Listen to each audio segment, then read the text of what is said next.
260ポンド川田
いただきましょうよ。じゃあ失礼いたします。足が。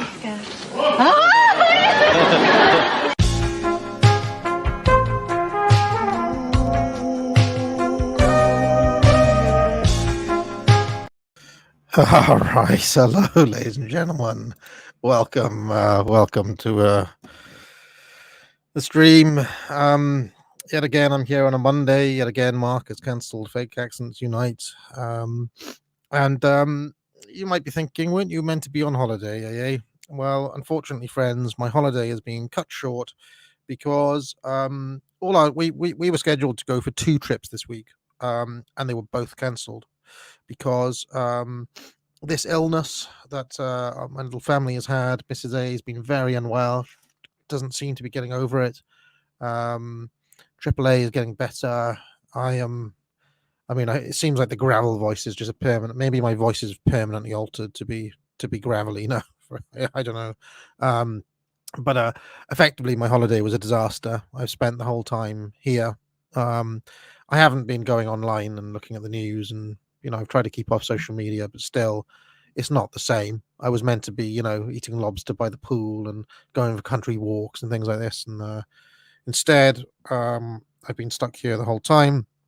And I have had some nice times. I took AAA out every morning because Mrs. A has been unwell, so I've been doing a lot of that sort of stuff, going out for breakfasts and various things with AAA, who's a bundle of energy, gorgeous, gorgeous girl she is. So that's been nice. I was in quality time there, but all in all, my holiday disaster. I do have some positive news though. I have um, access to AA Lodge from. Let's have a look exactly when it is. So just over about 10 days away, I'll get the keys to AA Lodge, where I'll be able to do all sorts of things, which will be great. Looking forward to that. And first port of call, once I have access to the lodge, is to finish Foundations of Politics. And I actually have really started to get the materials together to start to write this, and I think it's going to be. I honestly think it's probably going to be the best course. I made a little tweet about it earlier. Look, here are some of the materials I'll be using. This is not everything. I couldn't fit it all into one shot, but I thought I'd put the more prominent books on the floor here to try to help me plan week by week what the course will be. And I mean, nothing like this exists anywhere online in any university, as far as I can tell. And I think it's going to be, I'm going to do it. I think it's going to be amazing, to be honest. So Foundations of Politics will be there soon. As I said, I'm keeping the autumn sale going until I get that out. So now is a very good time to use that code autumn25 to get your pre-order of Foundations of Politics. Very good time to get it. It will be back up to full price when it actually is released, and then there won't be another sale until pretty much Christmas. There'll be a Christmas sale. So yeah, I'm kind of I'm following Steam in a way. Like how there's like 4 sales a year. I'm kind of trying to follow what Steam does, but I've had to do the autumn one a little bit early because for various reasons. Okay, so that is the update on the course. Now, while I was away, I was really trying to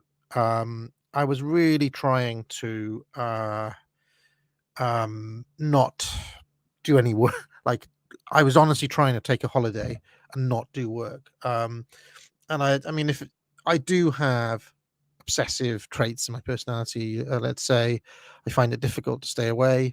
I put some app on my phone to stop me accessing social media sites, as you know. And basically what happened is, as I was rummaging around one night in the garage, I found an external hard drive that I used to have. And on that external hard drive, I basically found all of my old creative writings. So when I was young, between the ages of about 18 and let's say 25, something like that, I did an awful lot of creative writing. And in fact, I wanted to. The whole reason I chose the subject I did and embarked on the path I did was because I wanted to be a writer. And at some point during my 20s, I thought, actually, what I really want to do is write non-fiction, not fiction. And that I thought that my mind was more, how can I say, analytical. I was an analytical person whose strength was in non-fiction rather than in fiction. But anyway, as I was kind of having a look at this folder, I was reading back on some of my old stuff and thought it was kind of interesting. I hopefully you can still hear me. Yep. I thought it was kind of interesting that even as an 18, 19, 20-year-old, you can definitely tell, I think, that I was reactionary, that it was kind of just the core of my personality and the core of everything that I was doing. I I would say is right wing, and in fact, the uh, libertarian elements that came later in the free markets and all of that sort of stuff, um, in some ways were against my natural instincts, as we'll see over the course of this show. So anyway, because basically my days have been split in between. In the morning I take AAA out, so on. Mrs. A has just been unwell.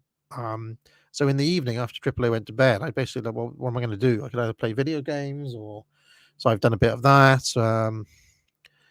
Twiddle my thumbs. So basically, I thought, well, it might be interesting to just put all of these works that I did together in a book, and add the dystopian fiction that I wrote. Remember, I wrote a dystopian fiction in the airport. I thought, oh, I'll put that in there as well, and just stick it out, put it on Amazon, and see what happens. Basically, now I've always been a little bit sniffy about self publishing. I just stuck this out myself on Amazon, and I probably won't do that for the trilogy of books I'm planning to write. I don't know who I'm going to publish the trilogy.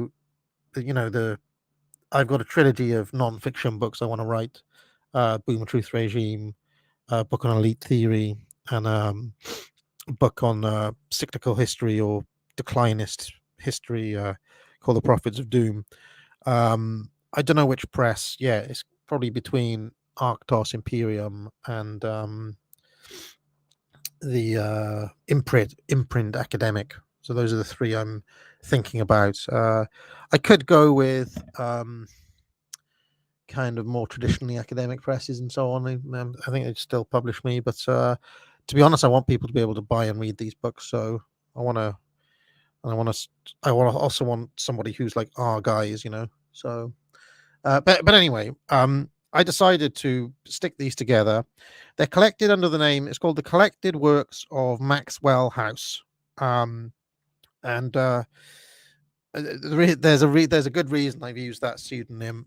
Maxwell House was the pseudonym I used back when I was 17, 18. In Wales, we do this thing called the Eisteddfod, right? And in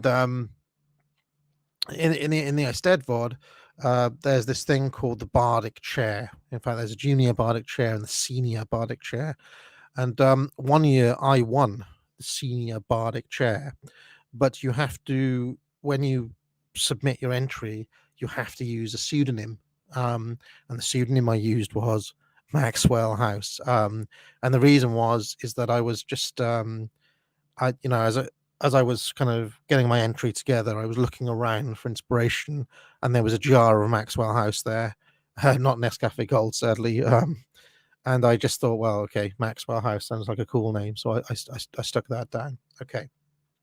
So what I'm going to do on this stream is that as I was putting together this book for Amazon and getting rid of all of the spelling errors, and I've tried not to tamper with it. I happen to believe that tampering with stuff that you've written when you're younger is kind of, I don't like that. Some writers like to go back and redraft things. I feel it's inauthentic, and I would rather everything stands exactly as I wrote them, whether I was 18, 22, 25. The only thing I've written that original now is the introduction, and I thought that what I'll do is I've got a little kind of presentation to explain what's in there, and I thought it would be fun. I actually think that this will be very entertaining for some people. I thought I'll read my introduction, going through each of the works. So I'll say a bit about each of the works that's in there, okay? And then at the end, I'm going to read some. I've actually marked up a copy, and I'm going to read some extracts from the various works. Fasten your seatbelts, folks, because I think the extracts will be fun. I've picked out some. I will say, I'm not sure how great a creative writer I was, but I don't think I was ever boring. I don't think I was ever boring. And I'll have some kind of some of my own like reflexive comments as I've read these things and looked back at them, as an older man, kind of commenting on the younger writer as well as we go on. So if this, I mean, I don't imagine many people are going to buy this or whatever. This is not like a money making exercise for me. I just did it as a kind of lark when I was on holiday. But if if it does do fairly well, while I won't write any kind of original books on there, I did have a thought about putting maybe like I've got tons and tons of scripts here for videos that I've done, and I could, given that it's relatively simple to do this, I could, if a sizable number of people, let's say I don't know, 50 people buy this book, I could, I could think about putting together collections of my old scripts, on various different, because I've got hundreds of them here, and they could, very easily be collected. I've actually got more some books that Morgoth put out of his old blogs, and they work surprisingly well when you collect them together like that. So it's a potential, not like a high priority for me, but we'll see how it goes. Also, I'll just share my screen a minute. Hold on. Let me get to. I'll show you how it looks on Amazon. You can see I did all this a few days ago. I'll share my tab. You'll see it exists on Amazon as a Kindle book for £9.99. There's a hardcover version for £25, and there's a paperback version for £20. So there's not much price difference between the paperback and the hardback.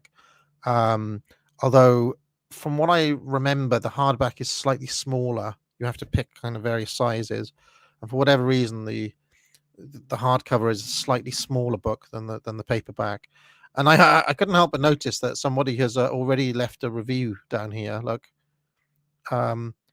James Barr has said, a simple and fantastic collection of based works in easily digestible chunks. Having previously read the David Hawkins book while eating more than 3 biscuits, I was delighted to see this collection by the author. Can't wait to break out a jar of instant coffee, Nescafe Gold preferred, to get tucked into what I'm guessing will be some of the most based ashes of civilization writing this year so far. So there we go. Somebody has already left a review, so that I find that interesting. Now, some people have commented on the front cover. As you'll see when I read some of the extracts from Dystopian Fiction and some of the others, there's a reason for that front cover. It relates to some of the content in there. I also like the fact that she's kind of androgynous. That woman on the front, she could easily be a bloke in a wig. So yeah, we'll come to that soon. So where are we then? Let me share my screen, and we'll get going with this little guide here. So hopefully everybody can see this. Let's have a look. Make sure people in the chat can press 1 if you can see it. All right, I am not getting soft at all. Not getting soft. All right, so let's have a little look through what's in here then. Here's a little kind of intro I devised. So there's the front cover of the paperback and the hard book. If you get the Kindle one, it has this cover. I don't know why the covers are different, but it's just the way it did it. So I'm going to have a look at I'm going to give you an overview of what's in there. I'm going to talk a bit about the themes. I'm going to talk about the style, and then I'm going to give you a guide to each of the works. And then at the end of this stream, I'm going to read some extracts, and I think that will be the bit which will be the most fun for people, because there's some interesting material, let's say, in the collected works. So just give an overview. There's 11 works in there. The Banana is an absurdist play, grapples with existential themes. Consumed is this experimental piece about 7 characters on a train who all feel consumed, trapped by modernity in some way. There's The Rain That Falls, sonnet sequence about a romantic relationship. There's The Problem with David Hawkins, which is the novel or the novella. That's about a young man who hates both individuality and conformism, and who plots to rise up the social hierarchy of his school. Um, and as we'll see, as we'll come to see, even though this is creative writing, you'll see some unmistakable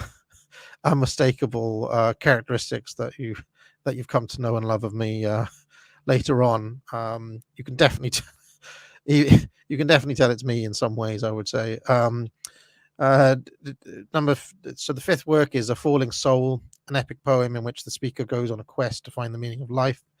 Then there's Freedom, an abstract play about the problem of freedom and determinism, something I was obsessed with at that time. Decay is the screenplay I wrote in revenge for the Tupperware guy. It's about a doctoral student in Oxford who has been reading for his PhD since 1982. The Plan is a play about 2 sets of couples in which the men hatch a scheme to gain the upper hand in their relationships, which is then discovered by the women who develop a counter plan. That play is all about kind of power struggles between men and women within relationships. Consumed is a radio play version of the earlier experimental piece. It's a slightly different work as a radio play. And I included it because it was different enough to be included, I would say. It's just like a separate work. The Snow That Falls is a sonnet sequence in which the speaker of the previous sequence, The Rain That Falls, has become bitter and disillusioned with the relationship. And then finally, there is Dystopian Fiction. That's the thing I wrote in the airport a couple of years ago. Short story about a future society in which men have been eliminated and womankind is confined to live in restrictive home units, eating nothing but consume in order to serve the cause. And we'll talk more about that a little bit later. So this is what I wrote on the back cover. Although Maxwell House ranges across many different themes, genres, and styles, a strong kernel running through all his works concerns power, dynamics of domination and submission, as well as the question of freedom. Characters often feel trapped by society and smothered by other people to the point of exhaustion. Meanwhile, other characters seek to dominate others with disturbing and sadistic zeal. These works confront human nature head-on, even in the face of existential despair, spiritual emptiness, and unspeakable evil. They do not flinch or look away. And then some of the themes, as I said, freedom versus determinism is a big one. The individual feeling trapped by society in various different ways, power, domination and submission, the struggle between men and women. And I would say kind of within that also what feminists would call masculinity in crisis is a big part of this collection, I would say. Cultural vapidity in general, the mundane, kind of just dealing with the kind of detritus of everyday life, and of course it's me, so the dark, there's a lot of darkness in here too. And then in terms of the style, it often mixes poetry, prose, and play form. There are wild shifts in style and tone between the works. There is a mixture of high and low culture in terms of both references and formal structures. Several characters, as you'll see, write in a kind of angry ranting mode, and the story and the plot seldom matter at all. Really, it's not. I was never one for story. I don't think so. So let's start then. I'm going to read this. I'm going to read this introduction that starts the collection, and the introduction kind of takes us through each of the works as well. So I'll just read the introduction. It says, the works collected in this book were mostly written between 2000 and 2006, during which time I harbored ambitions of being a professional creative writer. Around 2007, I became disinterested in creative writing, having come to peace with the fact that my natural mode is non-fiction prose. As you will see, as a creative writer, I could never quite settle on writing poetry, plays, or prose, and often within the same work. I never sought the publication of any of these writings, and they were only circulated among a small circle of my friends. However, at the present time, the world has become sufficiently dismal for me to unleash them. I care not whether they find an audience. Should you happen to be reading this, I aim to provide the briefest of introductions to the works in their various contexts. Okay? So much of The Banana was written in the year 2000 when I was bored during a media studies lesson at school. I had been writing plays from I had been reading plays from the theatre of the absurd, especially those of Eugene Ionesco. And, as is often the case with a young writer, for I was but 18 when I wrote The Banana, I somewhat self-consciously attempted to ape the master. And you'll see young writers do this a lot. They're reading something and they want to kind of replicate it. I think it's part of the kind of self-training that most writers do. The play attempts to tackle some existential issues. Later, in 2001, I was studying plays from the early modern period by Christopher Marlowe, William Shakespeare, and various others, and I sought to write my own play entirely in blank verse. Again, you try to ape the masters when you're reading stuff when you're young. The result of that was Storms and Slaves, which was then reworked to become the basis for Act 2 of The Banana as a play within a play. And this device, the play within the play, was commonly used in early modern drama. For example, almost the entirety of Shakespeare's Taming of the Shrew, 1592, is a play within a play. And this revision that I made of adding Storms of Slaves to The Banana makes the play darker, introduces themes that would endure throughout my work of this period, such as power, domination, and submission. And the extract I've chosen is from the Storms and Slaves portion of the play, and you'll see what I mean when I read that. I would say that of all of the works here, The Banana is the one that is how can I say least. It was obviously written when I was very young. It's juvenile. I'd say it's juvenilia in terms of the fact that all of the others were, even though I was young, they are kind of quote unquote mature pieces, whereas The Banana, I think, was written before I'd really, I was just a bit too young. And you'll see what I mean when you read it. So then in 2002, so 2 years later, I wrote Consumed. So let me just flick on the images here. I wrote Consumed. There you go. A work which comprises poetry, prose, and drama. And you'll see this. You'll kind of see this a lot, where I can't, for some reason, I don't like sticking to the one form, and sometimes there's elements of all three in the same bit, especially in Consume, which is all three. It follows the lives of 7 people who happen to be sitting in a train carriage in a manner reminiscent of the old portmanteau horror films. So I don't know if you've ever seen like Horror Express with Christopher Lee and Peter Cushing, or Dead of Night from 1945, for example. It was a classic setup of horror. There's 5-6 people sitting in a train carriage, and each of them share their story. Each of them tell a horror story type thing. So I kind of use that trope, although it's not a horror piece. So in Consumed, I was playing with vernacular modes of speech in a series of character studies. So each of the characters, I was really trying to perfect like a sense of their voice or a sense of the world that they were coming from. And the work is ultimately about people who are trapped in modernity with its mundane, spiritually bankrupt consumer culture. I was much influenced by the dark television comedy show The League of Gentlemen, which was around, it was literally on around that time, 1999 to 2002. Later, in 2006, I adapted Consumed to be a radio play. The text is sufficiently different for it to be an altogether new work, and both versions of Consumed are included in this volume. One of the biggest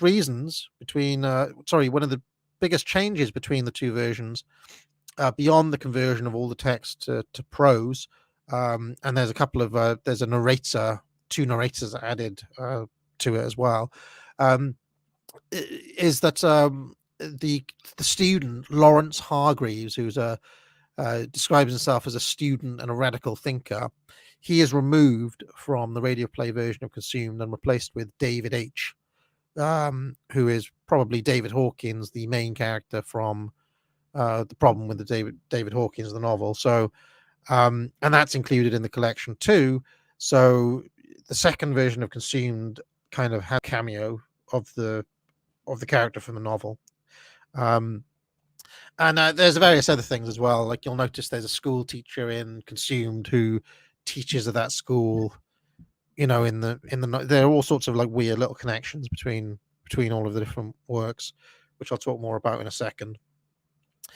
So moving on from Consumed, there is the Rain That Falls.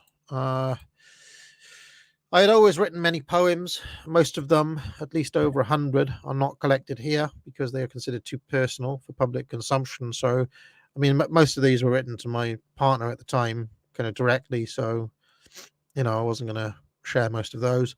Around the same time that I wrote Consumed, I had been reading modernist poetry and theory, especially by Ezra Pound, also by T.S. Eliot, but Pound was like the theorist, and he wrote a lot about what they were up to, and I felt deeply uneasy about the prospect of free verse, and thus adopted what you might call a reactionary stance in defending traditional forms, rhyme, meter, against the modernist view.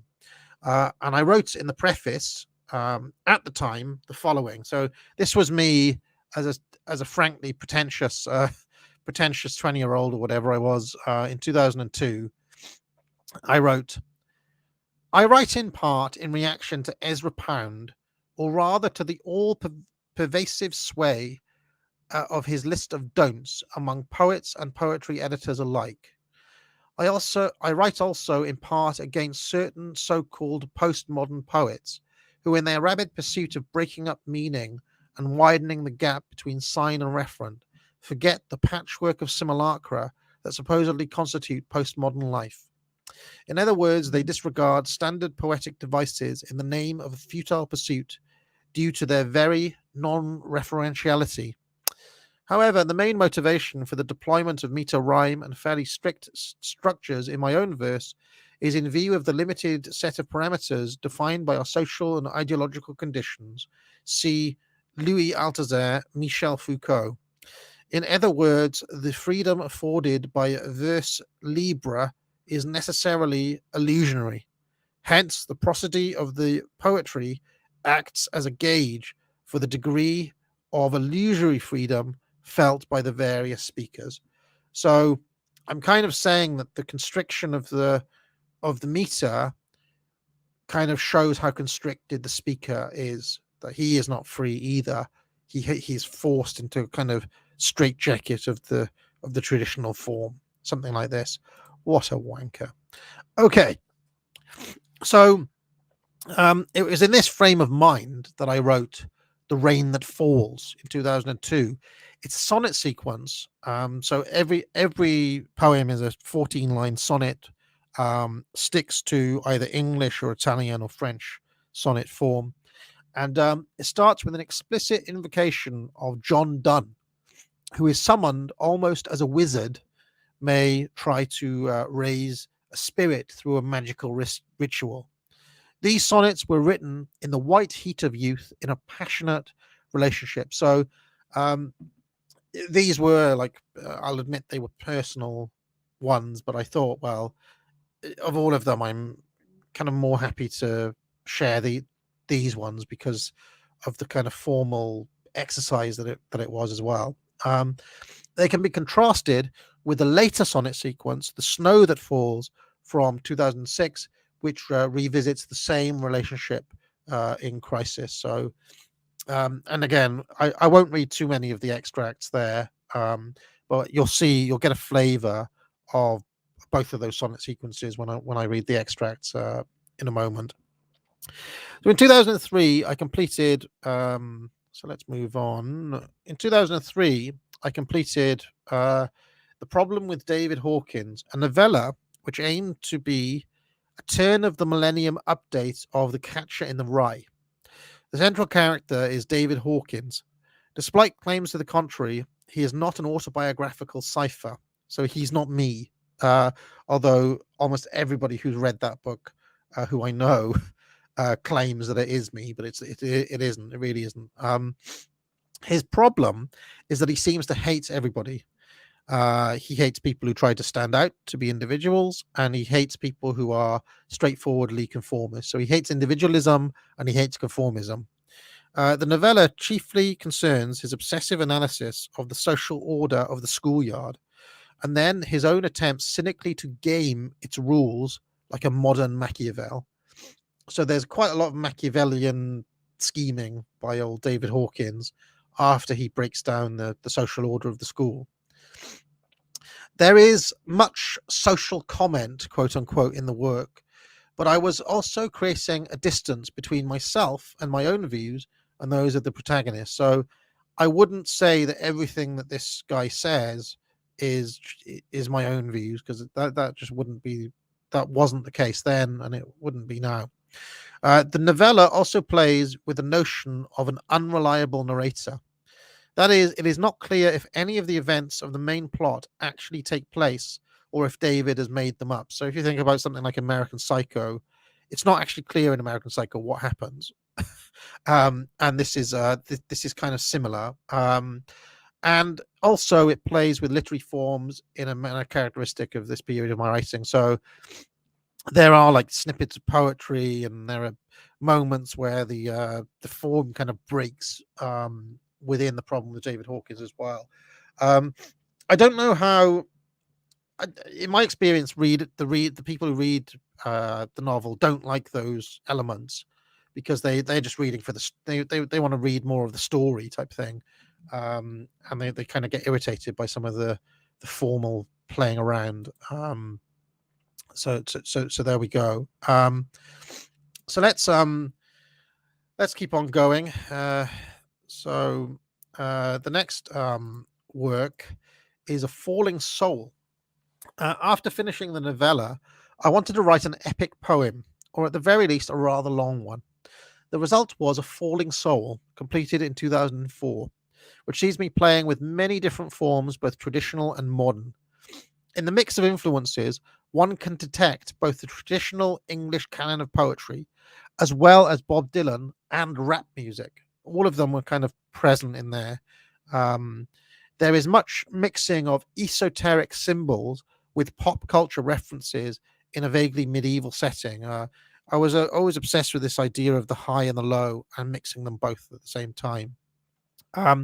Influenced by Ezra Pound, I produced a somewhat pretentious annotated version which had over 100 footnotes to the various references that are made throughout. And I would say that looking over this stuff, I didn't cringe much when I was reading over my stuff. It is what it is, so I don't have that cringe reflex. But I did cringe at the annotated version. It was just, I mean, what a twat. This was my self-conscious homage to Ezra Pound's cantos from 1970. Now, in this collection, I preferred the non-annotated version of A Falling Soul, since I thought the footnotes tend to distract the reader more than anything else. And it was literally like every other word has got a reference to something, and there were kind of mini essays down in the annotations, and I don't really want those being out there, to be honest. I just think if anything's going to show me to be an absolute wanker at this age, those annotations are it.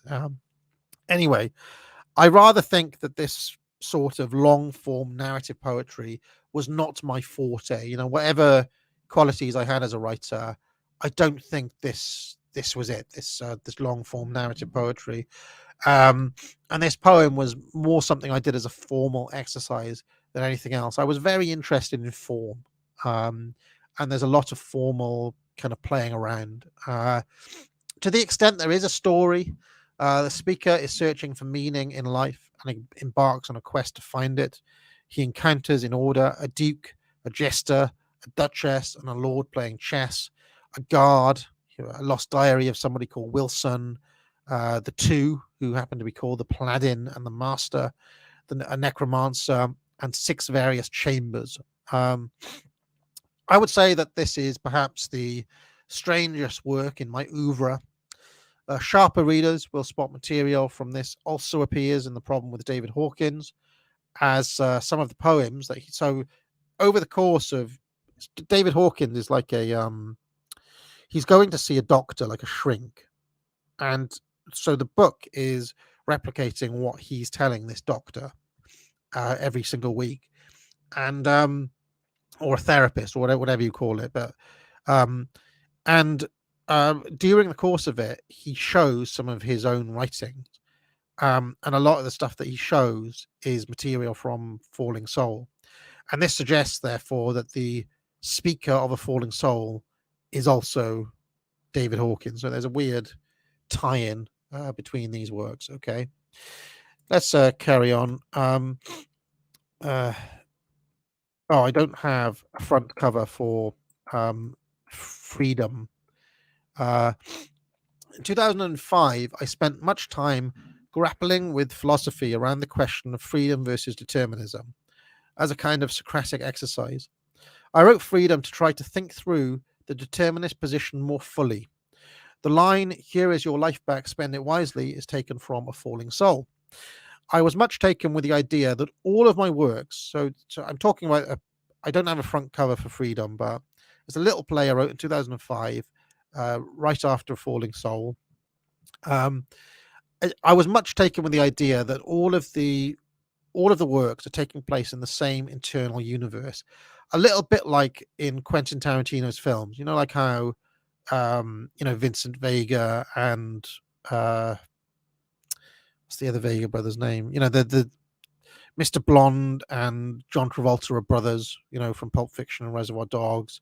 That the Hateful Eight are referenced in Pulp Fiction. That the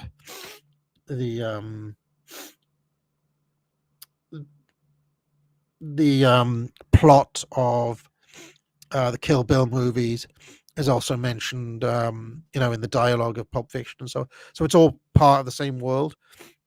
I love that idea for some reason, and I tried to do my own version of that.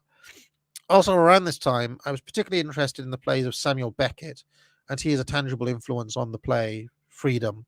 There is also more than a hint of Harold Pinter in the incessant interrogations of the Guardians, although the actual inspiration was Beckett's What Where, which is a lesser known play.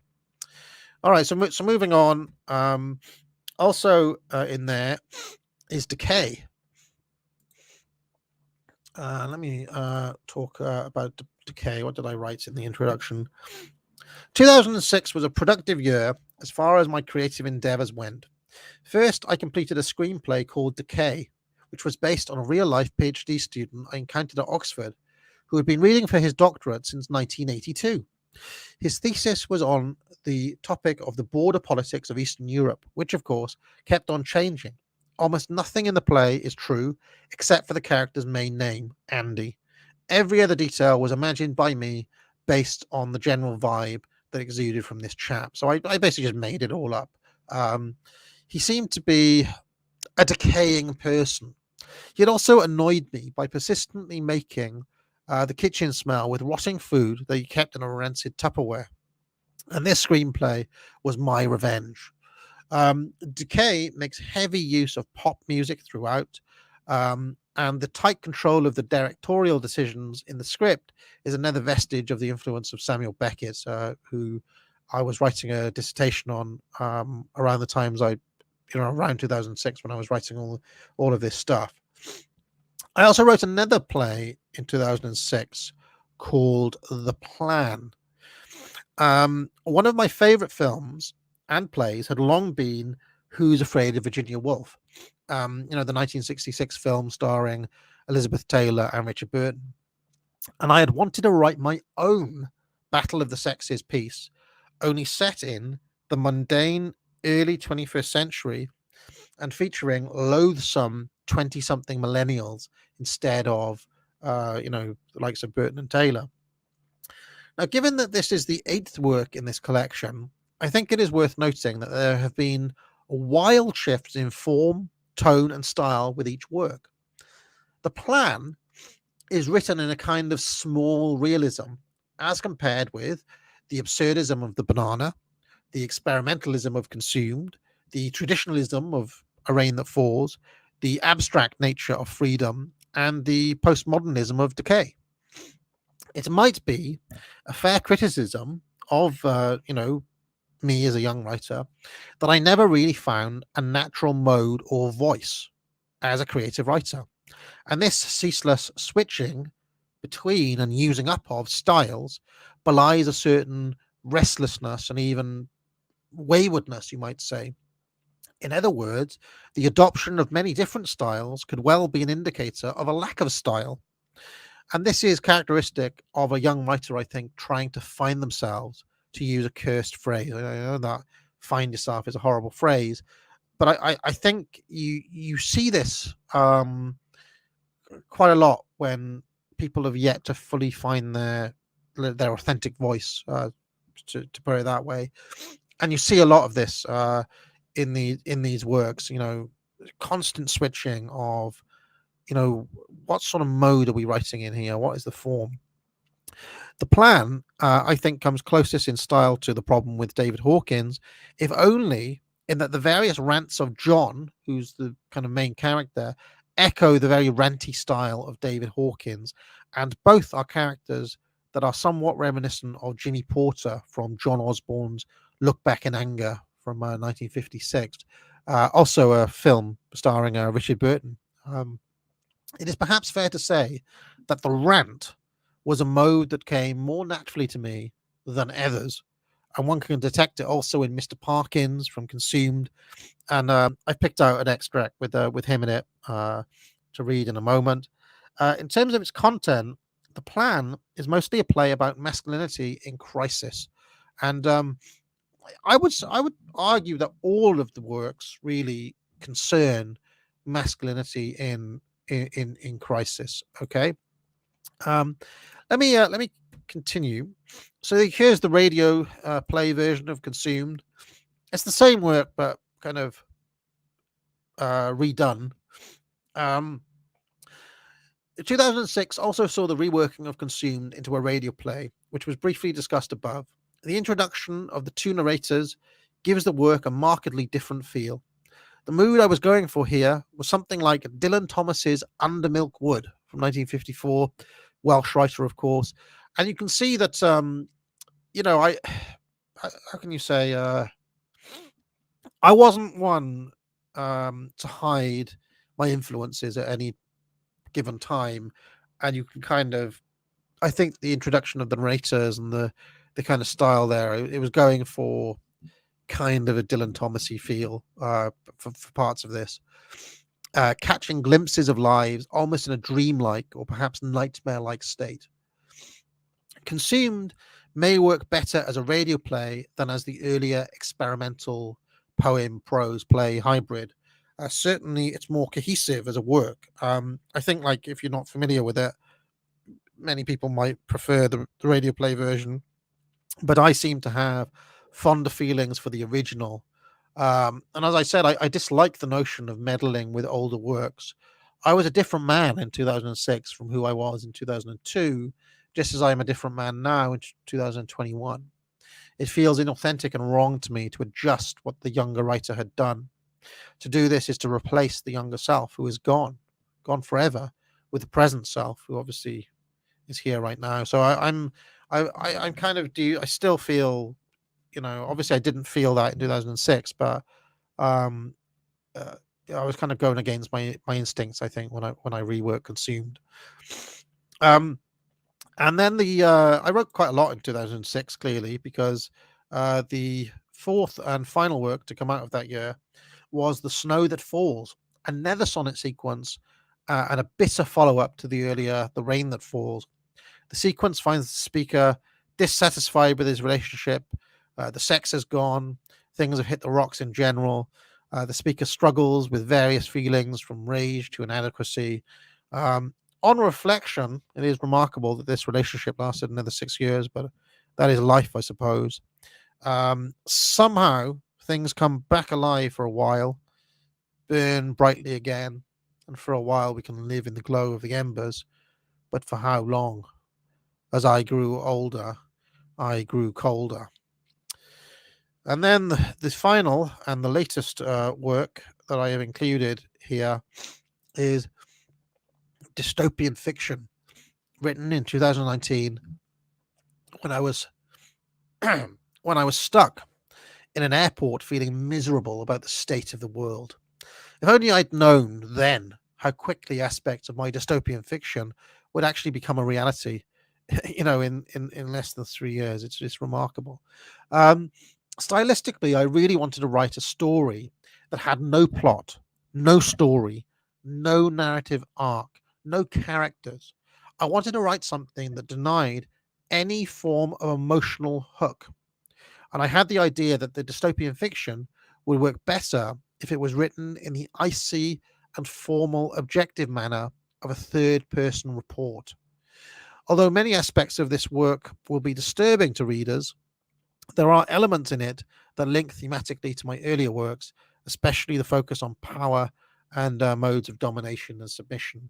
And the front cover, the cover star of the collected works of Maxwell House, is meant to be a woman from the dystopian fiction.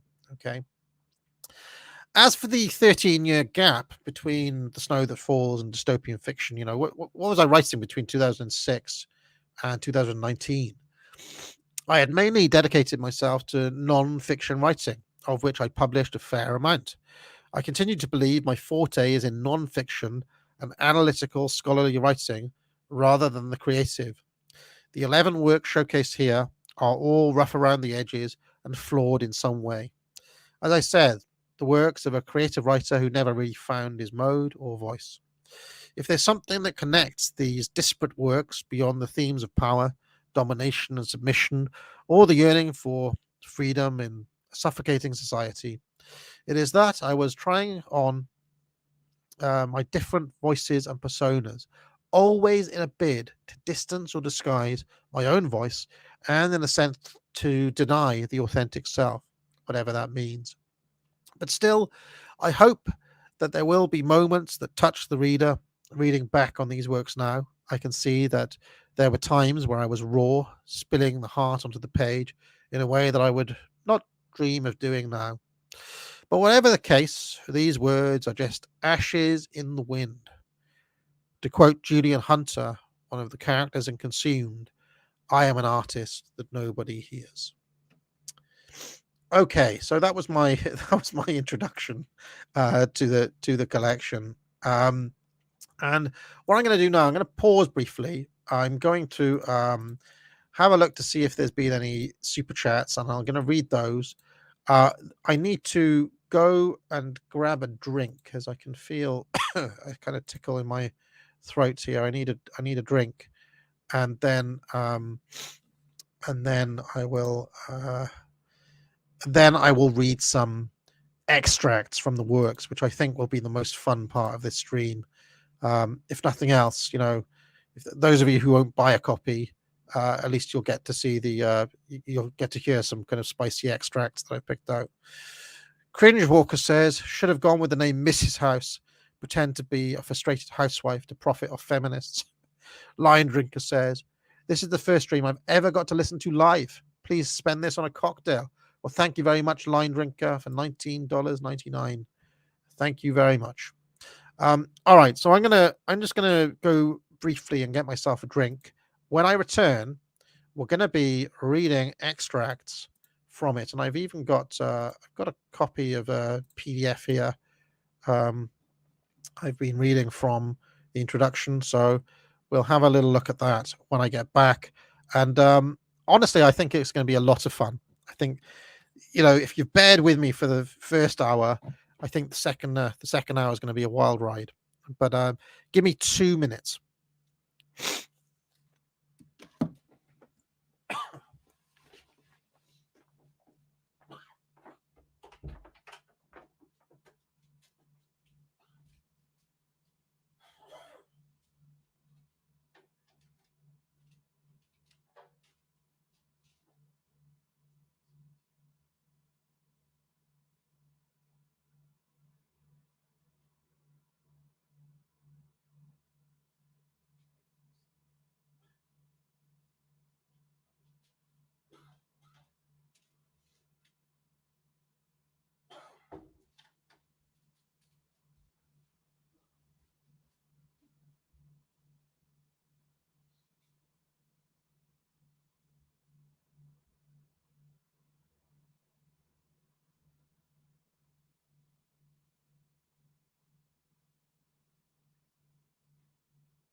All right, I'm back.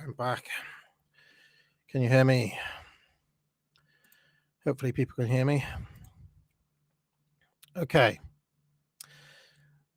So here we go. I'm back. Can you press 1 if you can hear me? Because my little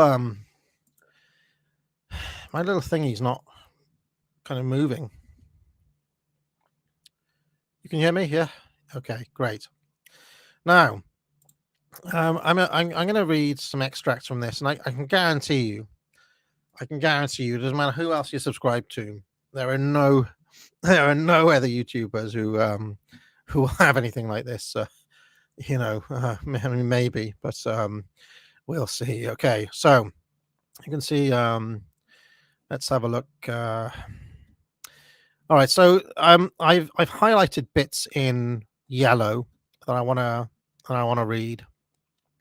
So we have to scroll until we find yellow, and I'm going to read just one extract from the banana. Here we go. All right. So this is Act 1, Scene 3 of the banana. Act 1, Scene 3 of the Storms and Slaves bit of the banana, which is actually all of Act 2. Okay. Raymond, how goes it, wench? Know you not better than to fail to curtsy before a nobleman such as I? Bow thy pretty head at once, O cretinous maiden, or my name is not Raymond Farnham II. Madeline, I am sorry to have offended you. I should get back to my duties. Raymond, hark, stay where thee fester, I have need of thee. Pray tell, sir, what? Speak not out of place. I shall permit you to speak when needed. You may speak. What would you have me do? I wish for you to select my garments for this evening. Lady Longley is to stay, and I wish to have that jewel as my wife. Her beauty far exceeds yours, but thou art female no less, and thus thy opinion will hold value in such matters as these. After such a selection, I would then have you dress me. Madeline, but sir, surely it is not genteel to partake in such an activity. He strikes her. If I so much as hear such utterances from you again, I shall have thee flogged and then burnt as a witch. Tell me I am right. You are right. Tell me again. You are right. Enter cloister. Raymond, Lord Farnham wishes that you would pay attendant to a special meeting tomorrow at noon. Raymond, very well. Now leave me to my business, cur. Madeline, I should like to attend to my duties now, sir. Raymond, your duties are to me, wench. Now strip off thine clothing, bear all to me. Madeline, I am sorry. I cannot obey you, for such things are morally wrong. Raymond, listen to me, or I shall warrant your death. Strip your garments to the floor, stand naked in front of me. Madeline, I cannot do it. He strikes her. At once, I say. Sobbing, she does so. How oafish thou art. You are fat like a cow, like a spoiled dog. Leave here at once. You are a disgrace. I have never seen such a falsome beast of burden as thee. You must bear a heavy load on thy back for thy grotesque ugliness. May such a snivelling creature as you never find happiness. Exit Raymond. Madeline remains in her underclothes, weeping. So that's a scene from the banana there, and as you can see, elements of a kind of juvenile pen. This was a 17 and 18-year-old, not quite, not really, So there we go. So now a bit from Consumed. Let's see if I can find the next bit of yellow. I mean, there's some graphic stuff there, but it's only going to get, like I said, I never wrote anything boring. Let's see. Okay. So you can see that the 7 characters here are there's Trisha Parkin, the schoolgirl, Norman Lake, the ticket inspector, Rosalind Coping, PR girl, Jonathan Greene, the junior sales manager, Lawrence Hargreaves, the student and radical thinker, Gary Heyman, a teacher, and Julian Hunter, an artist, and then Maxwell House, so-called poet. Okay, so let's just read from part 1, The Predicament of Trisha Parkin, Schoolgirl. She clutched the phone. She clutched the telephone receiver with the intensity of a convict sentenced to death making his final call.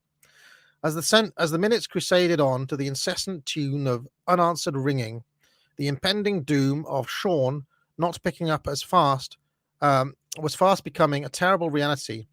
A reality that Tricia Parkin, age 16, did not feel like facing, to stay in, alone, with her father. Mr. Parkin, shouting upstairs, "What are you doing, girl?" Tricia, "Nothing, Dad." Tricia's father was a middle-aged, corpulent relic of a bygone age, a bastion of the patriarchal family. He had a natural suspicion of anybody in a position of power, a cynicism cast in iron by the Thatcher era and fueled by the spin-doctoring antics of Blair's New Labour. However, this was not a skepticism reserved only for politics. A bleak pessimism pervaded all that he did or thought. This led to a distrusting disposition and a sourness that manifested itself in the lines of his face. The irony was that he had neither the intelligence, knowledge, nor the eloquence to formulate any coherent line of reasoning in defense of his views. His opinions were sometimes born of first impressions and gut feelings, but more often they were the product of a deep-rooted feeling of inadequacy and the subsequent jealousy that it entails. Mr. Parkin, "You get yourself down here now." Tricia, "I'll be there now." Tricia entered the living room, the almost permanent haunt of her father when he was home from work. Mr. Parkin, "What have you been doing?" "I was on the phone." "You spend half your bloody life on that thing, and the other half banging your bum against some dickhead who never shows his face here. Don't call Sean that. What do you think you'll ever amount to? Your report from school was crap. You'll end up like your mother, fat, useless, and fucking lazy. Do you know where she is tonight? She's gone to that Paula's, another useless bitch.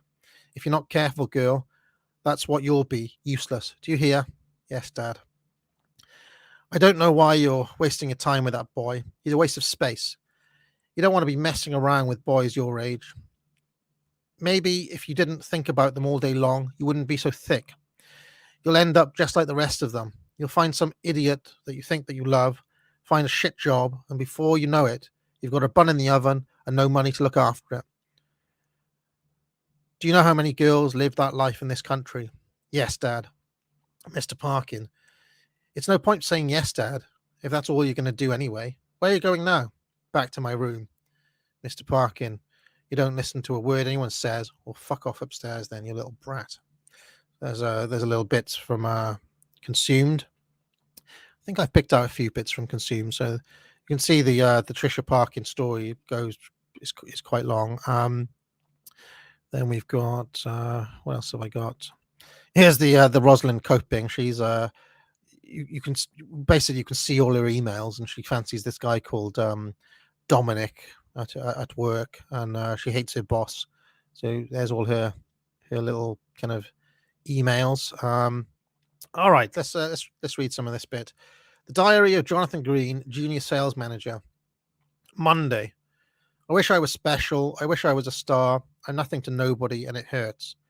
There's a book I read once to help me achieve my goals in life, in love, at work, with friends. That worked out great. My girlfriend would find somebody she liked if she wasn't so fat and didn't need security blankets. Is this all there is? My days never end. Old ladies looking for bargains are my closest friends because they trust me. One day soon I'll reach out and touch somebody. One day soon I'll be somebody I wish I could be. Tuesday. When you step back and take a look at your life and think to yourself, what have I done? You watch TV and see the stars. You look at the sky and see the stars. They're miles away. I'm not one of them. How could I be? Look at me. What have I got? A girlfriend I don't want, who's fat, who hates my face, a job I don't want, that drains my life, like a plug hole sucks the dirty water from my bath at night. Wednesday. I went out to a party last night. I saw two blokes get into a fight. He hooked from the left, jabbed to the right, and for a moment, he was the greatest hero of all time. I sat with them. We drank a lot. She talked of all the things I haven't got. Anything after 11 I forgot. It wasn't fun, and I had work at 9. Thursday. Started planning a holiday today, some place very far away, and the sun will come out, and the air will be clean. All the lads can sing and shout. Well, I can sunbathe and dream. And while I'm there, I shall not care about anything at all. Just a plain journey away. That's all it takes. Friday. Aisles and walls and blank faces close in around me, like the farmer who takes a robin and crushes it in his hand and breaks its little neck and wipes the blood away. Saturday. I hate. I die daily seeing the same faces. The air I breathe feels my pain. It's so boring. My girlfriend is repulsive to me. I haven't slept with her in weeks, and it's impossible to find someone else. When was it that I fell into this life? Tonight I will go out, see the same faces, hear the same jokes, smell the same beer-soiled carpet, feel the same emptiness. So that's another bit from Consumed. I think I had one more bit from Consumed. Yes, this is the Lawrence Hargreaves, student and radical thinker, shares some of his poetry. Okay, so this is called 21st Century Blues by Lawrence Hargreaves. Okay. We go out and dance to bland songs. Some bore in the bar tries to rewrite our wrongs. We'll all be champagne socialists before long, he says after sucking on a homemade bong. How many people are out of touch? Let's glorify the nation's favourite crutch. Trite girls who wear too little and way too much find their Romeos after drinking 4 pints of Dutch. A slow song comes on at the end of the night. She'll walk into work with a dozen love bites, crying, he said he's afraid of heights. He dumped me before I could put on my tights. Crass, predictable, sign of the times. Sometimes I write poetry, sometimes I just write rhymes. An overweight man entered the scene. He seemed unassuming and he didn't look mean. Didn't have to worry, he was living his dream. He didn't read books, but all his books were green. His wallet was well stocked and his guns well manned. He'd stab you in the back as he shook your hand. Pay you $3 as he received $1,000. Made all his money across overseas sands. Doubled his profits selling to the Taliban back when the USSR ran the Gulf of Sudan. And a cowboy called Ron sold arms to Saddam to fight zealots who emerged in Iran, who were brainwashed before they could understand. Leave your lives for a minute, switch off your mobile phones, turn on your TVs, and bring the terror home. Type of hypocritical shit I can't condone. As time marches on, we expand the murder zone. My freedom fighter is your terrorist. Fuck it all. Let's go and get pissed. So there we go. That was very much something that was written in 2003 by Lawrence Hargreaves. And there was an element of this, of me kind of making fun of other students. There was a lot of people going on war marches and things like that at the time. And I even back then I considered such things cringe. I could smell the leftism. So yes. All right. So let's get on to another bit. Let's have a look. What else have we got? I think that's it from Consumed. All right. So this is The Rain That Falls. Okay. I've only picked a couple from here. So these are the sonnets. Your hand on my chest like rain on a field, caresses the flesh, melts into trusting. My life was a secret never revealed. My hand on your breast, clammy and lusting, sucks from your luster the vigor we shared. My eyes a memory, you hold me tight, the lump in my throat, the grasp for your hair, the thrusts and the moan, the sounds of the night, keeps the tear from falling, but close to the surface, keep the clock from hauling, the old ghost of the kissed, back from the wrecked tomb, buried beneath the room. So that was the tomb. What else have I got? See the sonnet, the 14 line form. What else have I got? My pillow goes unused tonight, as does my love. As your face fades, my mind sinks through tunnelless light, as does your love. As your voice raids, my thoughts cascade through whirlpool dreams, as does my love. As your breath shrinks, my mind pours its fragmentless beams, as does your love, magpies that wink. I grasp at the air, call out your name, I shoulder my head as if it was yours. Evasive of memory you remain, futility strikes the crux of my cause. So walk in dreams and catch my love bare, so sift through my love and find my dreams there. So you can see playing with forms there, but also, these are straight up love poems as well. All right, so let's get on to the The novella, The Problem with David Hawkins, and I've picked out a few extracts from this because it's kind of fun, this novel. Okay, so in school, there is always a hierarchy with the cool kids right at the top and the sad ones right down the bottom. Most people are somewhere in the middle. Most people also, until they're at least 16, actually care about the hierarchy because naturally you want to be seen to be at the top. The hierarchy is split between two sub hierarchies between girls and boys, with the sportiest or the toughest boys reigning supreme in theirs and the best looking girls riding high in their own. The two dominant groups will be affiliated but won't necessarily hang around with each other. In here, somewhere, you also have the best looking boy, the king, and the best looking girl, the queen.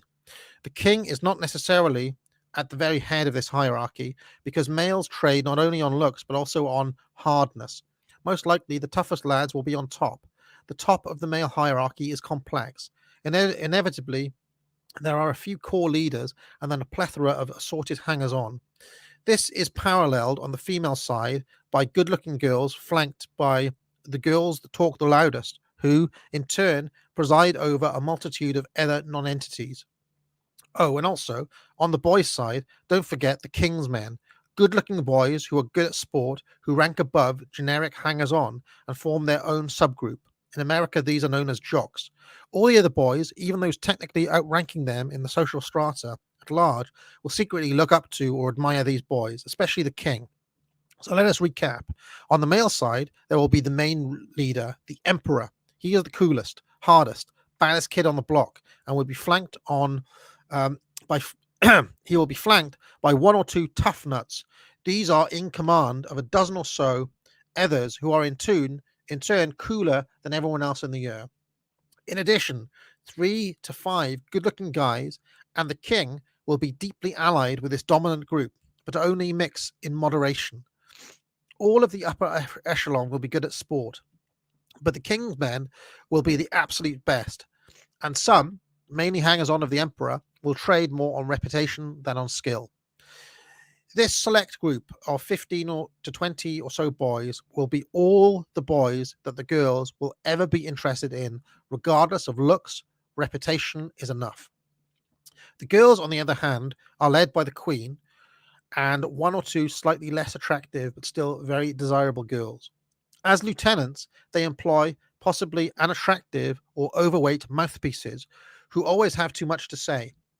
Each leader will have a silent Klingon sidekick that keeps track of each and every detail of their lives because they lack one themselves. Girls who probably know more about who's going out with who than the people themselves. So, girls have a tripartite structure at the top: master, good-looking girl; lieutenant, an attractive, mouthy minion; minion, best friend of the master. To the boys, only the master matters, but it is sometimes of benefit to befriend the lieutenant or the minion. Quite often, these lower ranked girls harbor crushes on some of the higher ranking boys, but more often than not, they are crushed, maybe by direct refusal, maybe by him falling for the master. Of course, sometimes they are successful, but often it is a one off, a drunken stupor. He just wants to be friends. Girls are less inclined to be motivated by the hierarchy than boys. Quite often, this top group is held up only by the egos of the leaders and their direct dominion over their immediate friends. More on that later, and that's only the top. There are many middle strata also, and these gradually emerge from virtually nothing in the first year, 11-year-olds, to being the majority in the sixth form, that is 16 to 18-year-olds like me. It must be noted here that the dominant groups usually lose their grip on power at the age of 16 because the emperor's clique will leave school, and also most people will have realized what idiots they all are anyway. The Queen's party will sort of, with dignity, attempt to reintegrate with everybody else, and of course a mass of new groups emerges with no hierarchical structure as such. All these groups are formed either as a result of an ostracization from the main group or as a reaction to it. For example, one of the first groups to emerge almost immediately is the clever kids, boffins, nerdy types who have no time for all of this immature nonsense. They are partly rejected for being good in class, working hard, and all the other things they get stick for, and partly for reacting by refusing to be part of their stupid power politics. On the male side, a few of them might even be good looking, but not most of them. They'll probably have a lot of extracurricular interests and exude a stupid, ironic attitude to everything. The girls are a carbon copy of this with two exceptions. Firstly, none of them will be good looking at all. Secondly, they'll all have boyfriends from outside of school that you'll never see, but are always 20 and gorgeous. But obviously, not because they wouldn't be involved with such a loser 14-year-old if that was the case. The reason for all of these girls being fat or ugly is because often good looking girls do well in school, get good grades, and are towards the top of the social hierarchy anyway. Good looking girls cannot help but be pushed to the top, and often it's because they fancy or date the top ranking males or even the king. By the age of 16, all the good looking girls will have found a life and figure highly in social ranks. The queen and her people are thus rendered obsolete, and as I said, will slowly integrate back into the mess. Around the age of 14, or even earlier, an alternative group will emerge to rival the dominant. Whether they call themselves goths or skaters or whatever, these people who represent the individual against the more mainstream dominant group. They are typically unsporty males and girls with a reason to make themselves stand out. The sad thing about this group is that they are guilty of exactly what they stand against. It's just that the focus has shifted. They create their own sub-hierarchy, complete with leaders and social snobbery. The leader of these we shall call the Black Prince. They put themselves as cool and define sadness by anything which deviates from it, exactly like the Emperor's lot. Expect to find drifters here from other groups, the odd deserter boffin or pretty girl who wants an image change, or the Queen's lieutenant who wants her own identity. It is all utterly lamentable. They are more embarrassing even than the dominants because it's all so conscious. They all dye their hair or paint their nails black or whatever. They all listen to the same music and become quite snobby about anything else. Characteristically, they are sarcastic, caustic even to outsiders. They are ironic in tone, even more than the boffins, who are, after all, natural affiliates and oftentimes bolster the ranks. And love all things morose, they are pathetic. Right down at the bottom of our hierarchy, then, what are we left with? The misfits, the ostracized, and the one kid that nobody likes. Even the saddest of the sad wouldn't be seen talking dead to him other than to abuse him. For him, school is hell, a life not worth living. For the rest of us, he is reassurance that we're not that sad and that someone is less appealing, more of a dick than you are. Also at the bottom, but just above the aforementioned misfits, are the nobodies, the generic multitudes that take up the majority of the registered books. These are the people that by their very self-dominion keep the high and mighty like the emperor where they are. It is from these people who strive just to hang around with the top guys that the boys define themselves. These are the people hanging around the emperor's lieutenants, the mugs who'll do his homework for him, the boys who idolize the king.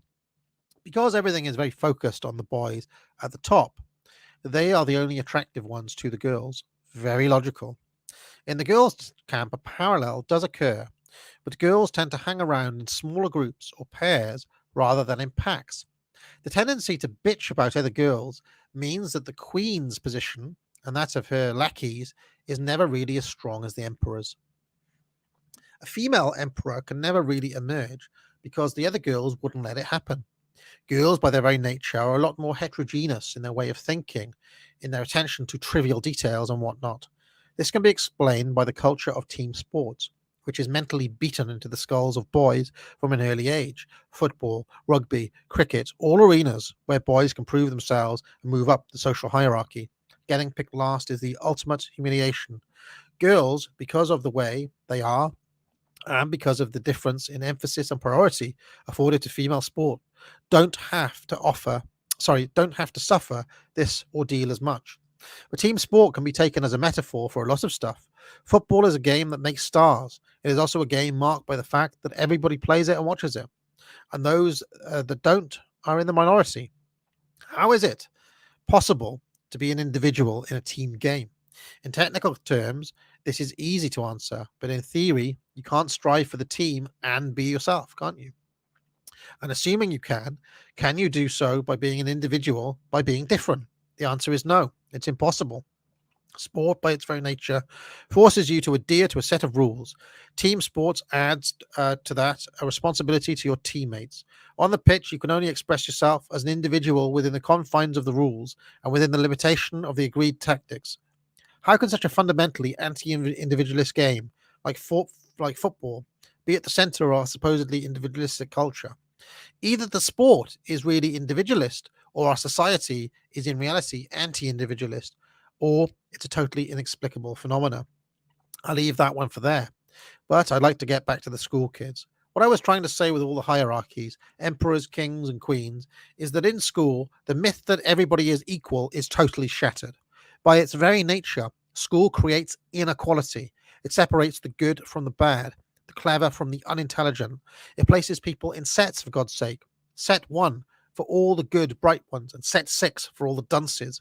A similar thing happens socially, albeit unofficially. Nobody ever really talks about it, but it happens in every school. I know it's an old cliche that school is a microcosm of society at large, but in part it's true. The pupils create little mini stars, the king, the queen, etc., and these are the famous people around the school. It sounds silly, but it's true. The fame bug, it seems, is ingrained in our psyches. School, looking in another way, however, is not a microcosm of our society because of a but of a totalitarian police state, a state in which the teachers are both the police and the government and demand absolute obedience. Looking at it another way, school can be seen as a gangster state, with our emperor as the Don, calling all the shots and demanding respect, fear, and tribute. So the average nobody kid is trapped between the policing teachers and the mighty gang warlords of the dominant group. Pretty horrific stuff. And I know that was quite a lengthy extract, but I've got a couple of others here. I think they're quite fun. So this is from the first chapter. Okay, so give me a moment.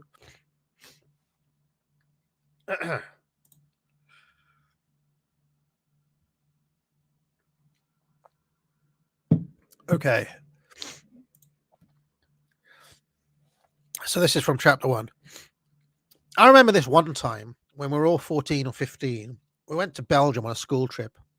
Now, me and Tom were sort of like credible affiliates of Louis, not part of his core crowd, but cool enough to hang. One of the few times where the lines of social exclusion, when the terms of the hierarchy are exposed, is on the coach on school trips such as this one. I remember the back 5 seats were obviously reserved for Louis and his cronies. Louis is the emperor, by the way. As it happens, Louis only had about 8 core disciples, excluding Birchie, that is, and only 3 of them were on this trip. I'll just tell you about the ones that were on this trip now for convenience. Alex Riker, medium height, dark hair, smooth with the ladies, never used to play football, but always had the latest shirts, sunglasses, the best trainers, and all the rest of it. He was the style guru of the bunch, and on this particular trip was dating Carly the Queen Thompson, and was therefore sitting on some middling seat on the bus that he'd usually not be seen dead in. They were practically sitting just behind the boffins in the front. Kevin Granville, mostly known as Digger, was a superb athlete who had always maintained a number 2 shaved head. He was a bit of a thug, if you ask me, always talking about who was the hardest or who was the best at things. He was a boy that girls fancied until they actually went out with him and found out what a numbskull he was. A stock gang member, if ever there was one. He had the privilege of a back seat on the far right next to the window. Danny Williams, everybody called him DW after this little mole thing in a kid's show called Arthur, wasn't particularly good looking or good at sport. He was always the joker in the class, but often not funny. He spent his entire school life trying to make Louis and Birch laugh. He was the type of person who'd actually get offended if you took his seat next to Louis while he'd gone to the toilet. And by the same token, he'd take your seat at the first opportunity. He had an arsenal of crap impressions, and when he couldn't think of anything else to do, he'd just do something like belch loudly in somebody's face and find it amusing. If someone had a go at him, he'd just shrug it off and laugh, looking at Birch or Louis for approval. What a minion that boy was, but he had a seat at the back next to Louis. Although there was only 4 of them, they took up all 5 seats. Birch occupied 2 seats and sat as if he had the largest penis in the world with his legs spread down the aisle. In front of them on the right, in front of Digger, were Jenny Drayton and Karen Jones. Jenny was the heir to Carly's throne and had been going out with the king, Richie Anderson, for about 4 weeks, and he wasn't on the trip. She talked about him all week until nobody really wanted to talk to her.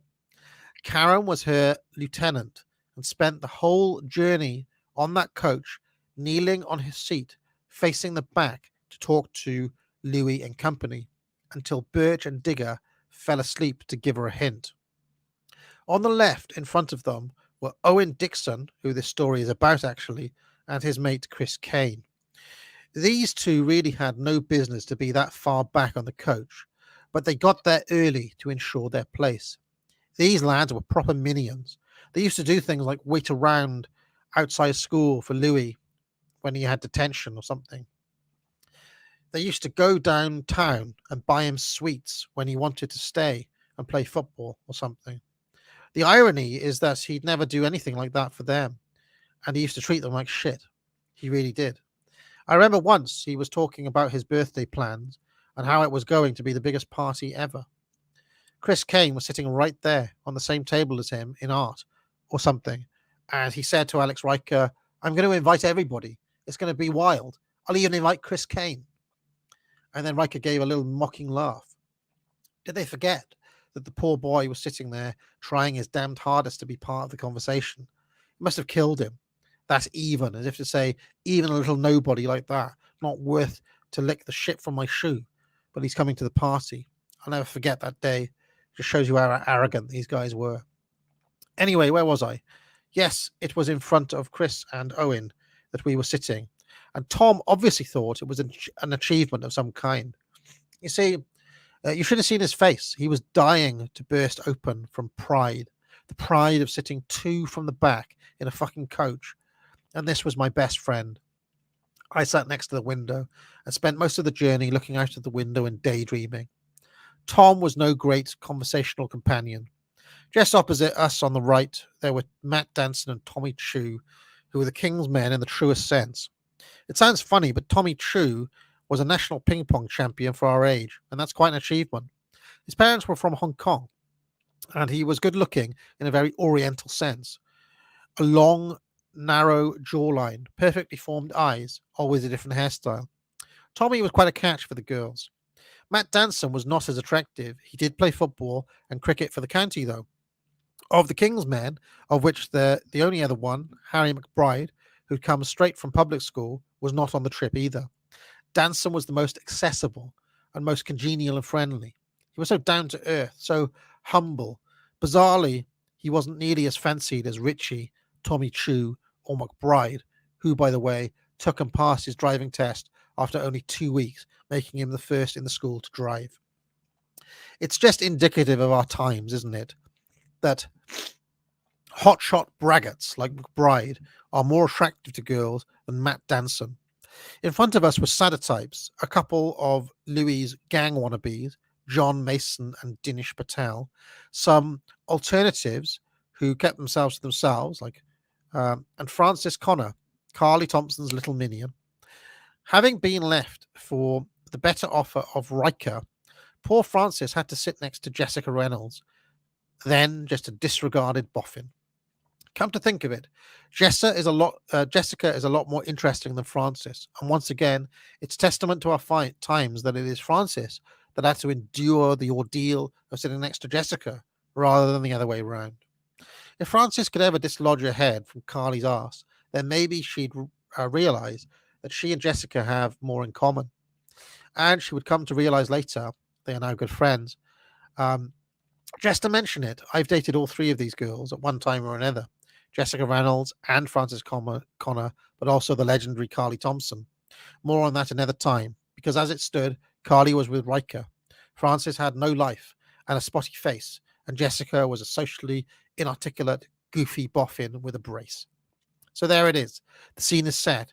We'd all taken our positions for the ridiculously long journey to Belgium. it was summer and hot. I hate that. Sitting on a coach or something when it's really hot outside. The sun was beating on my face and arm, and those stupid sunroofs on coaches, they always seem to open the wrong way to me. I mean, they're always facing away from the direction that the wind is coming. I thought the point was to bring the air in, so why are they the other way around? Whatever. Tom was doing his best to talk about football or anything with Tommy Chu. I had my Discman with me. I remember I was listening to Queen or something. Back then, I could actually listen to Queen in earnest. That's a sad moment in everybody's life, but it happens when you can't listen to Queen anymore. It's inexplicable, but just hearing the opening of Bohemian Rhapsody sends me towards the off switch. But the day was right for Queen. I mean, their early stuff. Fat Bottom Girls, Bicycle Race, all that crap. Every once in a while, Tom would knock me on the arm to ask me if I wanted a sweet, or to ask for a nugget of information for his conversation with Tommy Chu. Like, what's the name of the guy who plays Mr. Blonde in Reservoir Dogs? He must have seen that film about 1,000 times. Can't remember one name. Michael Madsen. It's Michael Madsen, okay, Tom? For God's sake, he must ask me every single time he talks about it. That's another thing I hate about Tom. He always asks about the same things, only to different people. He doesn't realize that I keep a secret track of how many times he asks me this, we have the same conversation. He talks about Tarantino films. He says how cool he thinks it is when Mr. Blonde says, you're going to talk, you're going to bark all day, doggy, or you're going to bite. He does his shit impression, which he obviously thinks is good. He must think he looks something like Michael Madsen, but I can tell you he looks more like Quentin Tarantino. But I must admit, Tommy Chu is a really hard person to talk to. He's got this stupid cool cat thing going on where he's blasé about everything. He just shrugs at you. He's got this tone that makes everything you say to him sound shit. Film X is out on Friday. Oh, is it? That's something else he does. Coupled with his tone, coupled with his tone is this pointless question he puts on everything. Do you know who I like? Chewie. No. Jenny Drayton. Oh, right, you do. Yes, I fucking do. That's why I just told you about it, you ignorant imbecile. He's just one of those people who gets up my nose. He's not arrogant like Louis is, or pig-headed, or vulgar like DW. He's just so cool about everything, so disinterested, so self-absorbed. But he'd speak about himself in the same way. So who are you taking to the summer blowout, Tommy? Sandy Ravello. Another hot girl, very difficult to get. Oh yeah, wow. Yeah, it's pretty good. And then he'd look away, cut off the conversation. What are you looking at, Tommy? What's so interesting on the floor that you can't be civil and have a conversation about your hot date? Anyway, there I was trying to be oblivious to Tom, making a dick of himself in front of Tommy, which he was always going to do. And then it goes on. There's many things that happen on that trip. Let's see what else. I did have one other bit of David Hawkins to read. I think near the end. Is this bit? Okay, here we go.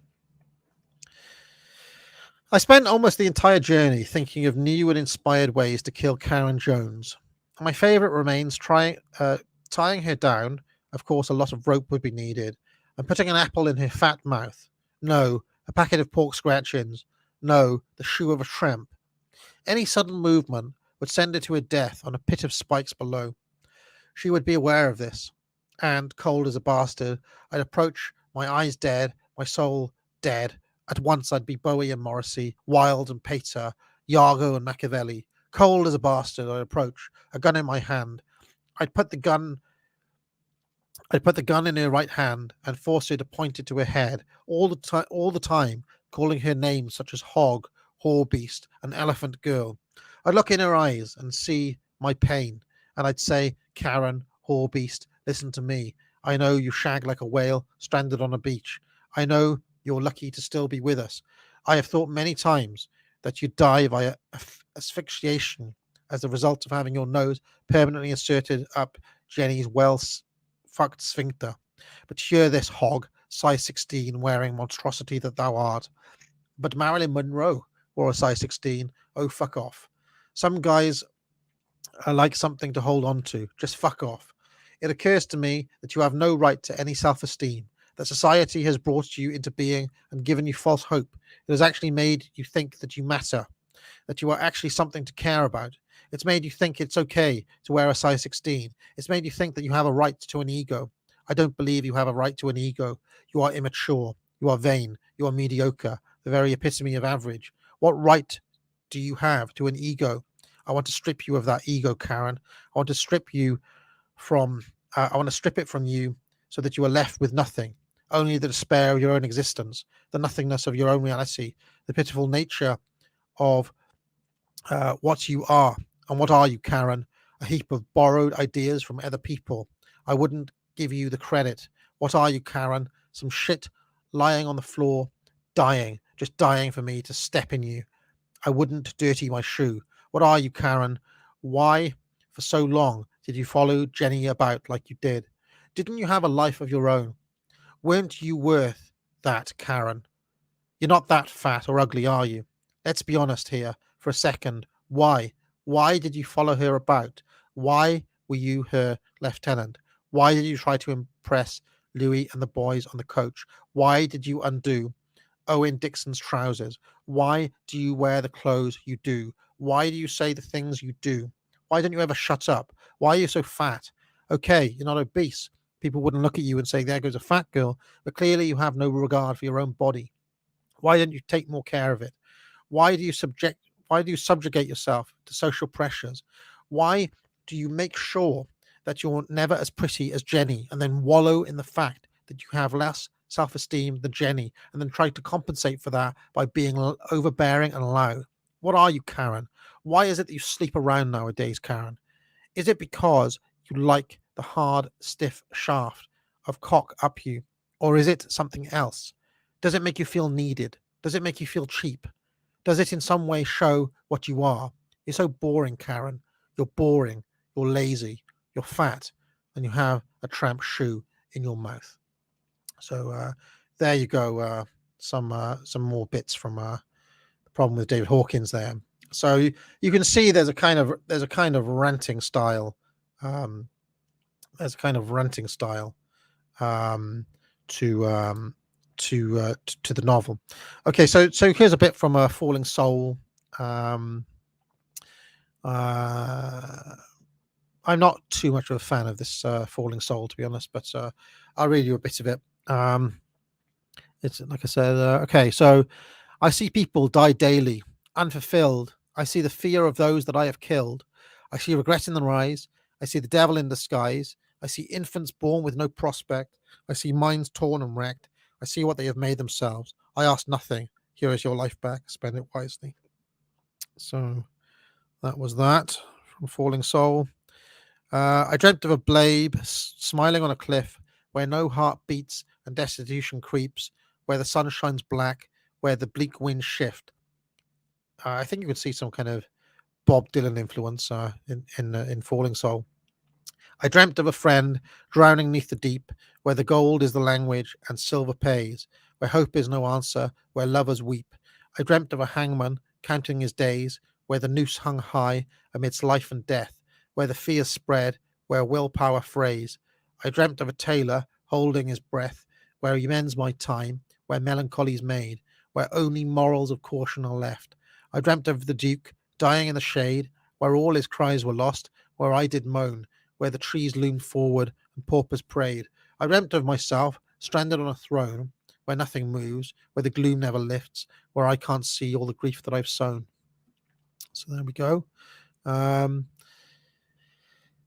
I think we'll skip Freedom because we're running a bit late here. So we'll skip the bit from Freedom to I want to give a bit of Decay before we get out of here. I also want to give a bit from the Dystopian Fiction as well. So let's skip ahead a little bit. Okay, here we go. Andy is in the common room for graduates at Oriel College. There are paintings of dead white men on the walls. The scene is one of tradition and elitism. Various students dressed in soiled tuxedos sit in armchairs reading newspapers or else in conversation. An old man, slightly corpulent, smokes a pipe near one of the windows with an air of stuffiness but unmistakable character. This is Professor Goldsmith. There are no female students. There is a clear distinction between three types of student here. The first is an effete, extravagant, evil-in-war type who speaks with an obviously acquired Oxfordian lilt that would give the impression of being a natural part of their being. They have an affinity for sipping port into the small hours of the night and talking loudly about politics or else gossiping about fellow academics. The second is obviously of the upper classes, public school education, Eton, Harrow, etc., rugby captain, broad rowing shoulders, an affinity for drinking lager and singing loudly. The third is more obviously from the state schools, and some might retain some sense of a regional accent. They too like drinking and singing loudly, but when they sing, it is not the sound of empire that resonates, but that of a drunken rabble. These three types are not mutually exclusive, and it is not uncommon for those of the second and third types to become the first type after a term or so. Hereafter, these will be referred to in shorthand as Type 1, Type 2, and Type 3, although each individual will be markedly different within these categorizations. Presently, Andy sits with two of the Type 3 variety, Sean Jenkins and Sam O'Brien. Sean is from a mining town in South Wales, Sam from Manchester. Both have retained their regional accents that have, by this time, become too much part of their identity to be shaken off or replaced, although Sean's Welsh accent is stronger than Sam's Mancunian one. Across from them, to the left of Professor Goldsmith, sits Oliver Halifax Smythe, known as Ollie to his friends, reading a paper, a certified Type 1. In the opposite corner of the room, crowded around a piano, are a group of Type 3 students singing William Blake's Jerusalem. The most prominent voice belongs to Henry Crawford, the most muscular and best looking of them, and certainly their leader. He is, to quote Ray Davis, of pure and noble breed. Playing the piano is his dog's body, Matthew Newman, who was a Type 3 from Bolton, but has since acquired the Oxfordian demeanour and mannerisms. During the following scene, all of the above should be apparent as the camera flits between conversations, of which there are three: Andy, Sean and Samuel, Ollie and Goldsmith, Crawford and cohorts. Presently, the rendition of Jerusalem is finally over, and the camera is with Andy's conversation. And then, so that was the first bit. Obviously, I can't read extracts of dialogue because it's much more difficult. Let's have a look at another bit from Decay. Shangri-La by the Kinks plays over the track. There is no other sound. It is 1990. Extreme close-up of Andy's face. Slow zoom out to reveal him sitting in the common room alone. He wears a pale red sweater and a pair of corduroys. The cake from scene 1 is on the table in front of him. The zoom continues until it reaches its logical extreme. This slow zoom should be interpolated with very brief snippets of perhaps 2 or 3 seconds from the late 80s and early 90s. The fall of the Berlin Wall, MC Hammer, the election of George Bush Sr., Teenage Mutant Ninja Turtles, Thatcher's goodbye to Downing Street, a sellout stadium for a U2 concert, the election of John Major, Vanilla Ice, Michael Gorbachev, scenes of chaos in the Tokyo stock market, Patrick Swayze in Ghost or Dirty Dancing, the release of Nelson Mandela. The scene should last 1 minute and 41 seconds and correspond with the first 1 minute and 41 seconds of Shangri-La, the lyrics of which are reprinted below. Music fades out, and Goldsmith enters with a new student, Godfrey Perkins. Like Ollie, a veritable Type 1. They briefly regard Andy before resuming their usual positions. Andy looks to join in their conversation, but at the moment can find no scope for entry. He resumes to linger on the periphery, pretending to sift through newspapers, but secretly listening to their conversation. And then maybe one more bit from Decay, I think. I can't remember. Here we go. It is 1995, a grotty bedroom. The wallpaper clearly hasn't been changed since the late 1970s, and damp has started to creep from the window. A brief survey of the scene reveals papers strewn all over the place, videos of World War II, empty food boxes, dirty clothes. An extreme close-up of the surface of this mess reveals insects and bugs of all varieties crawling about. Andy is here and approaches his cupboard and opens it to find nothing inside, only a few hangers. At the bottom of the wardrobe, there are yet more dirty tissues and dirty clothes.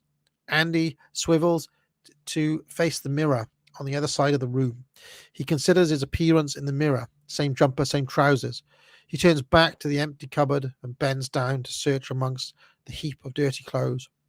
He picks out a crumpled shirt. It used to be white, but has turned slightly yellow and has dirt on the cuffs and the inside collar. Its odour is so putrid that even Andy, who is used to living amongst grime and rot, recoils from the smell. Recoils from the smell. He walks over to it. I need to have a sip of my drink. Hold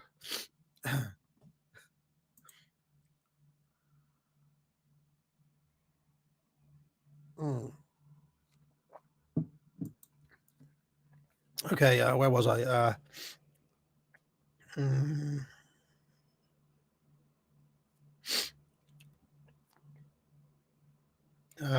Eustace, living amongst the grime and the rot, recoils from the smell. He walks over to his mirror above the basin and holds the shirt against him. A satisfying smile creeps over his face. The actor should in this moment forget about the repulsiveness of the shirt. To him, it is the first moment of change in many years, the start of something new. As he undresses to put his shirt on, still in front of the mirror, the look on his face and in his eyes should indicate genuine excitement at the thought of a woman in his life. The camera should pan down from his face, over his vile shirt, to his bare feet.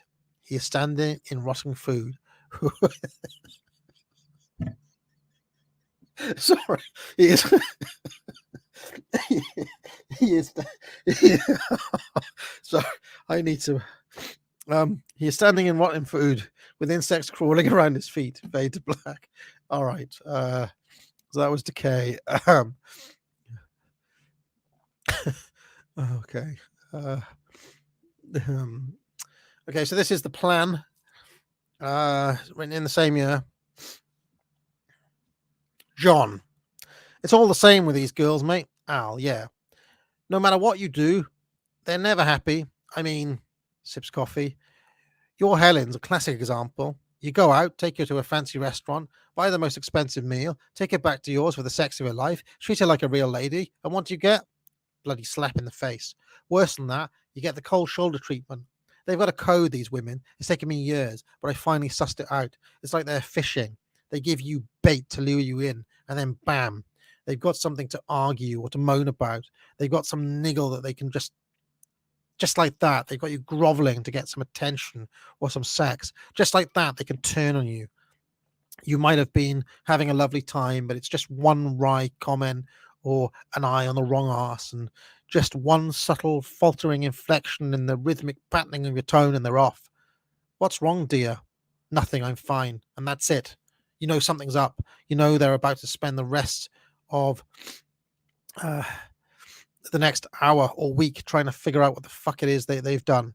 And secretly, deep down, it's because you spoke vaguely admiringly about your best friend's girlfriend, or that you hinted at the possibility that perhaps, just maybe, you don't like your new pair of extortionately priced jeans, or more probably, that you just don't give a flying monkey's fuck about her jeans. So where were we? Yes, you're trying to find out, or to be more exact, you're pretending to find out what it is you've done to upset Her Majesty, and that you're sorry and that you didn't mean it. But it's all futile. The more you keep on, the more frustrated and angry she gets, the more sorry you are, and the further you get away from reconciliation. And that's it. You're in a trap, a carefully spun web of female manipulation. She's got you, Al.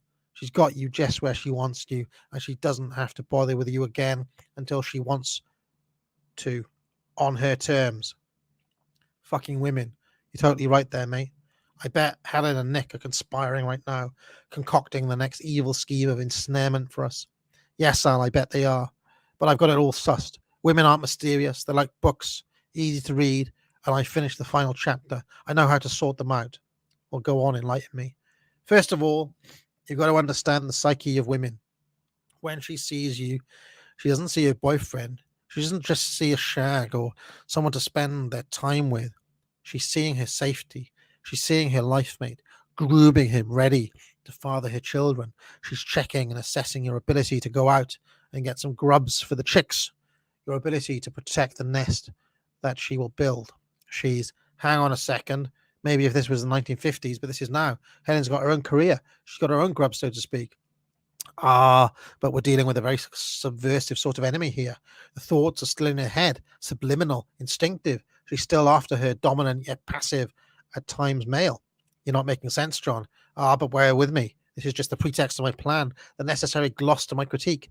Get on with it. Well, my friend, this is where it gets interesting. I have observed carefully from the 4.5 years that I've been with my dear Nicola that there are basic instances of extreme behavior that she hates.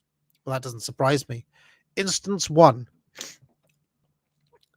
excessive niceness. You see, most men are under the ludicrous illusion that women like to get treated nicely all of the time, that they like to be pampered, to have the perfect gentleman open every door for them, to have them bend over their every whim. Not so. Wrong. That's precisely where they start to go off you. Why? Because you're conquered then. There's no challenge. She's got a lapdog to pander to her every want and to play with. That's where you've gone wrong in the past, Al. We've been suckers, mate. We've been pressed so firmly under the thumb, thinking that we're getting somewhere, when in fact, all we were getting was grief from our bored, dominant partners. So many men fall into this trap, but no longer I, and hopefully no longer you too. So what do you propose? Excessive nastiness? Well, it's a start, but not exactly. Not exactly. Instance 2 is the opposite extreme. As you put it, excessive nastiness. Whilst no woman likes a total sop for a partner, she also doesn't want a total bastard. This I have identified as a problem. Often I have tried to combat Nick's moods with pouts of my own, countering her cold shoulder with my colder shoulder, but it just doesn't work. She's too clever to let me win like that, so she'll deny that there's even a dispute in the first place. She'll counter my counter mood with an annoyingly disarming negation of the conflict. Inevitably, this makes my counter mood look decidedly childish, pointless, immature, silly. It seems like I was the one who wanted an argument, ultimately approves the tactic ineffectual and puts the ball back in her court. 1-0, you lose. Yes, this is a cross we all must bear, John. What do you propose? Well, I've devised something called the gentleman bastard balance, or for want of a better phrase, the excess of niceness. Here's a summary of the dilemma. On the one hand, you can't be totally nice because she'll lose interest, walk all over you and start arguments. On the other hand, you can't be a total bastard all the time because then she might not like you at all anymore and eventually pull the plug. So what are we left with is the middle ground. The middle ground. So what do we do then? Well, another coffee. Go on. Where was I? So what do you do? Yes, well, here's the thing. You don't want to be openly nasty because she will resent it. But you don't want to be nice all of the time, otherwise she'll take advantage, walk all over you. Yeah, and she'll walk all over you. So what you need to do, in theory, is to interpolate acts of niceness, so she'll love you, with acts of not niceness, to keep her random element of danger that a woman wants, that a woman loves in a man. So how do we achieve this? Well, as I said, open nastiness will only lead to trouble. So you need another, more insidious form of nastiness. Girls work on many levels of subtlety, you know. What could this new form of nastiness possibly be? Indifference. Indifference. Yes, many manifestations of it on every level. So that's your ingenious plan, is it? Just ignore her for a bit. Brilliant. Inspired almost. Wait, you've got to hear me out. Let's go back to the hypothetical dispute between me and Nick. First of all, let's say I compliment her friend's figure or acknowledge it and say something like, ooh, Lindsay's lost weight or whatever. Yeah. And in our little narrative thus far, I've either scraped around her trying to find what I've done or combated her via the patented counter mood technique. You with me? Yeah, go on. But now, armed with my newfound knowledge gained from experience and clinical deduction, I have a new third way to go. The third way. Ha. Yes, the third way. And this is it. Remember how she countered my counter? Oh, yes. Negated the conflict. Yes, well, with my sublime indifference, I can do this right at the start. I don't acknowledge her mood. I don't react. I carry on impervious to her petty complaint. And what does that achieve? It disembowels her. She now has to chase the ball into your court. How is this nasty in any way? Well, firstly, it shows that you're insensitive, but you see, that's what we want. Good old male insensitivity. It's inevitably what they accuse us of when we can't figure out what's wrong with them in the first place anyway. Can't you see the beauty of this? What's the second point? Secondly, it means that you can get away with randomly doing what you want when you want, and also it means that you can deny her things that she wants, and she is powerless to do anything about it. Ha! Victory at last. Sounds pretty feasible in theory. Well, that's the thing, Al. We have to put it into practice. We have to be strong in our indifference. We have to stick together. Put the football on when we like. Refuse to give them a lift down to town or whatever. Piss on the toilet seat and not wipe up. And then, when they start giving it the old cold shoulder treatment, what do? Nothing. You just carry on regardless, as if she isn't bothered. It's perfect. It's more than that. It's genius. So that's the plan. And the girls basically get wind of this and they counter it, and John gets increasingly annoyed with the situation, and so on and so forth. There's the consumed. We'll skip over the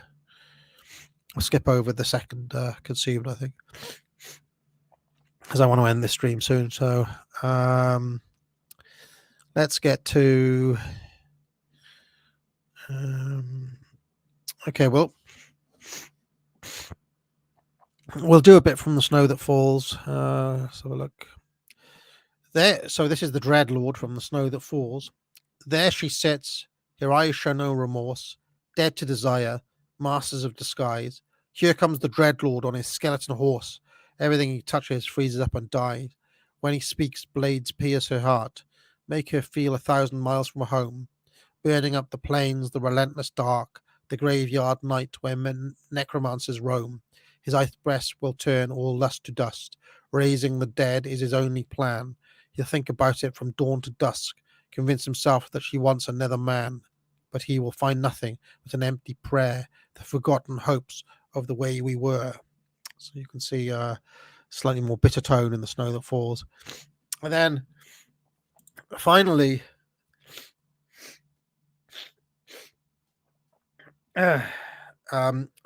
then we will have dystopian fiction. So I'll read you 2 bits of the dystopian fiction. The start and some bits at the end. Okay. After the Troubles, the Council embarked on a set of new directives at the 112th session of the IPCC Bureau, which took place in Capital Global. Ethnic minority groups were to be confined to their own territories, separated by race, in areas known collectively as sovereign. These areas would be walled off by great barriers and policed by mechanized guards, which were ordered instantly to kill anyone attempting to travel from sovereign to global or vice versa, or else between racially segregated areas. This solution was agreed to have been in keeping with the cause. Capital was where both the council and the corporation were headquartered. It was entirely sealed off from the rest of global, separated by massive barriers and armed mechanized guards, much like those which policed the boundaries between sovereign and capital. Work still existed in capital for either the council or the corporation, which in truth amounted to 2 divisions of the same thing, for both were devoted solely to the cause. There still existed men in capital, but these men understood that their own privileges could not possibly be extended to the white race at large, lest the Troubles would repeat. Such men were considered vital in decision-making and design functions. The population of capital was no bigger than 200,000. They enjoyed some luxuries unavailable to the rest of global, such as a variety of different foods, including meat, and drinks, including coffee, as well as penetrative sexual intercourse between men and women. Figure 1.1 shows the geographical extent of global after the Troubles. It stretched over the area once known as Europe. The rest of the world was given over to sovereign. The Troubles had greatly reduced the world population and retarded technology, beyond that maintained by those in capital, to medieval levels. There was no electricity, and medicine was next to non-existent beyond traditional herbal remedies. Before the Troubles, global spanned across all continents. The Council had compounded and destroyed most old machinery already. Fossil fuels had been abolished around 30 years before the Troubles. However, the Council had not yet implemented its network of monorails and the town structures outlined in Figure 1.1 across the globe. The basic infrastructure was built in Europe first, but further development was interrupted by the Troubles. While there was no electricity in Sovereign, and no forms of transport more advanced than basic carts drawn by animals, there still existed some vestiges of old technologies which had somehow survived. These became highly sought after in Sovereign and were frequent sources of regional conflict. The areas of Sovereign were segregated along racial lines, and the council maintained barriers between different areas with mechanized armed guards. This also prohibited trade between different regions of Sovereign. Even before the Troubles, the Americas had been returned to its original indigenous tribal peoples. At the 90th session of the IPCC, the Council had designated that those who were known as Hispanics in the Old World were to be designated as indigenous to the Americas because this served the cause. Africa was to be the home of black people. Asia was to be the home of those people who had always lived there.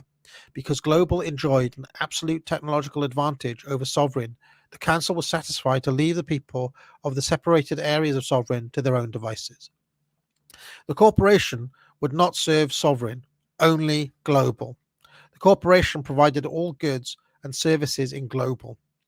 All production was automated, maintained, and designed by artificial intelligence. Life in Global was one of total leisure. There was no work. Products made by the corporation all bore a multicolored rainbow logo. Food was known as Consume, which was a tofu-like product that was dyed to bear the rainbow pattern. It was designed to contain 100% of the recommended daily allowances of important vitamins, minerals, and so on. It had no discernible taste, but it was the only available food. The only drink was water laced with estrogen, which was available from rainbow-colored taps and water fountains in both living complexes and shopping spaces. Individuals living in Global had only to concern themselves with two areas: their living complex, which was called home, and their shopping area, which was called mall. To avoid any repeat of the Troubles, the new directive ordered that white men were to be eliminated.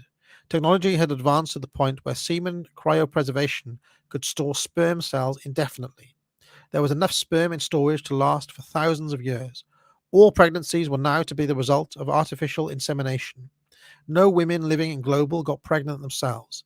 Mothers were selected for the purpose and kept separate in compounds sealed off from the rest of society. This area was known as reproduction. The role of the mother was to be inseminated and then to carry and deliver babies.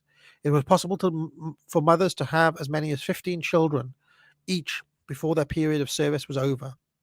At this time, mothers would be culled, satisfied in the knowledge that they had served the cause. Okay, and then it goes into what kind of school life is like. Here's a kind of image of the home units and the reproduction, the mall, and the monorail links. And you can only travel in these areas by monorail. The people know nothing outside of this. And then I've got it goes on. In theory, all womankind were equal and entitled to the same rights. In practice, however, home units were usually subject to intense natural hierarchies. Often, a natural-born woman with higher levels of testosterone would dominate others. Womankind, who had transitioned at birth meanwhile, who had lived their entire lives heavily sedated and on hormone therapies, occupied the lowest rungs of the social hierarchy. Dominant women who would use the most dominant women would use the most subservient and submissive womankind who had transitioned at birth, essentially as pleasure slaves. Colloquially, these were known as dominants and inferiors. Although these terms were unofficial, even though credits could not be transferred from one womankind to another, it was common for inferiors to render their allowances of consume and other luxuries to dominants. Abuses of the most depraved and sordid kind went on. The full extremity of such abuses is beyond the remit of this report. A few examples will suffice to provide a flavour of what went on. It was common for dominants to designate inferiors as her toilet, which included urination and defecation into the body and into the mouth. In some cases, dominants forced inferiors not to wash, denied them bed covers and clothes, which would usually result in chronic illnesses. Inferiors were sometimes forced to vomit into each other's mouths after being denied consume, which they rendered to dominants. It was common for inferiors to die young from a variety of causes, including illnesses malnutrition, and suicide. The council was aware of these practices, which were not strictly in keeping with the cause, and they knew they went on, but chose not to intervene. Since dominants were nearly always natural womankind, while inferiors in most cases had transitioned at birth, many members of the council secretly saw that these abuses were the final stage of revenge that should be suffered by white men. It was not enough for them to have been eradicated, it was thought, but rather they were to suffer daily torments in their new form. If there was ever any political agitation in capital which acknowledged such abuses, it came in the form of more extreme council members pushing to get the superiority of dominance formally recognized by law and even to mandate the abuses. There were practically no voices that called for them to be outlawed or banned. There was no longer any money in global. All products were produced by the corporation. All womankind received 1,000 credits per week to spend at their local mall. Mall units sold consume, clothes, drugs, and sex toys. Hygiene products were supplied by the home unit. Since there was no work in global, womankind could show their ultimate devotion to the cause by engaging in a lifestyle of complete hedonism. Capital had decided that Capital had decided that suicide was the ultimate tribute to the cause. Thus, the many womankind who committed suicide were interpreted as success cases by Capital. In fact, the council would closely monitor suicide statistics and worry if the suicide rate was too low. The act of suicide was the ultimate sublimation of the self to the cause. The cause was served by hedonism, and the truest expression of a life of hedonism was suicide. Credits were non-fungible. They could not be traded. They could not be transferred. They could not be saved. Every womankind received a small device resembling a 21st century smartphone through which they received 1,000 credits every Monday. Should the 1,000 credits not be fully spent by the following Monday, they would be lost and replaced with a new set of 1,000 credits. The credit system was used to regulate total consumption and production.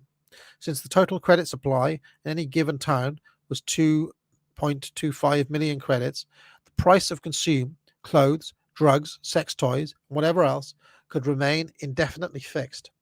The economy was thus perpetual and constant, and nothing ever changed. If the corporation withdrew a product, it would be replaced by a product of the same price and functions. The council were acutely aware that sudden changes in the composition of consumer goods could result in unforeseen consequences. Hence, the corporation introduced no goods with new functions. Their guidelines were as follows: consume fulfills the food function. Rainbow water fulfills the drink function. Clothes fulfill the style function. Drugs fulfill the happiness function. Sex toys fulfill the sex function. Consumer choice was seen as a function of production, and thus there were no tastes as such, since these were dictated entirely by the corporation. There were some variations in clothing of style and colour, because the council believed that womankind must be allowed to fully express their individuality. In practice, dominants in each home unit would adopt a certain colour, for example red, to mark out their social status. Should a lower status woman use their credits on red clothing in such a home unit, it would very likely be ripped from her by inferiors and she would suffer abuses. Many inferiors were forced to walk around naked, sometimes on leashes, sometimes forced to walk on all fours like dogs. In many cases, they would be visibly dirty, their faces and bodies smeared with dominant excrement, and so on.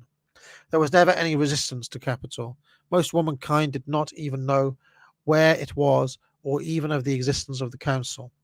They lived their lives in the perpetual present. There was no such thing as politics beyond the local manifestations of power by dominance. Inferiors never staged rebellions since the will was not there. The council believed they had solved the fundamental problem of governance. Now, at least, the end of history had arrived. So, some extracts from dystopian fiction there. Okay. All right. So let us see what's been going on. Is anybody still watching? Not everybody's been scared off. Drongo with a super chat says, "You had me at cretinous maiden." Narco Republican says, "I got this book that started with, 'It is known that man is morally integrated with his land. It'll have to wait. Maxwell House is clearly superior." Well, thank you, Narco Republican. All right. I will enjoy. I will enjoy going back, and I haven't been able to see the comments throughout this, so I'll probably watch this stream back and read the comments. So there we go. I'll see how many AA had issues. Proto Karen before they were Karens. The autism is deep in this book. Do you have a tramp shoe in your mouth? I feel depressed. So there we go. I drink your milkshake. Major Holden vibes. Yeah. So there we go. AA is actually a 300-year-old vampire. Savage. Did young AA watch or read American Psycho? Of course I did. Of course I did. Okay. AA really is a good deep down. AA is a good guy deep down, right, guys? Right? All right. So anyway, I hope people people said that they prefer my later writing. Well, obviously I'm a much older, much more developed writer. But anyway, I hope you enjoyed it, folks. A little you can get the book if you're interested on Amazon. I've just linked it in the show notes there. Like I said, the Autumn 25 code is still going at the academic agency. Get your courses there. You can pre-order politics. I don't know if we're going to be back tomorrow night for Unpopular Opinions because D may have made plans. I have had a super chat in Entropy. Hugh James says, "Does Professor Edward Dutton really do super chat catch-up streams? If so, where does he do it and when?" Didn't read my super chat, but as you've been on his show, because I mentioned him, it's not a promo. I thought he did. I thought he did his catch-up streams on Monday night. His solo streams are super chat catch-ups. All right. All right. Well, hopefully Maxwell House will find an audience at last, and maybe I'll be back tomorrow if D is up for doing Unpopular Opinions, and I'm not too ill. All right. Bye, everyone. Get out.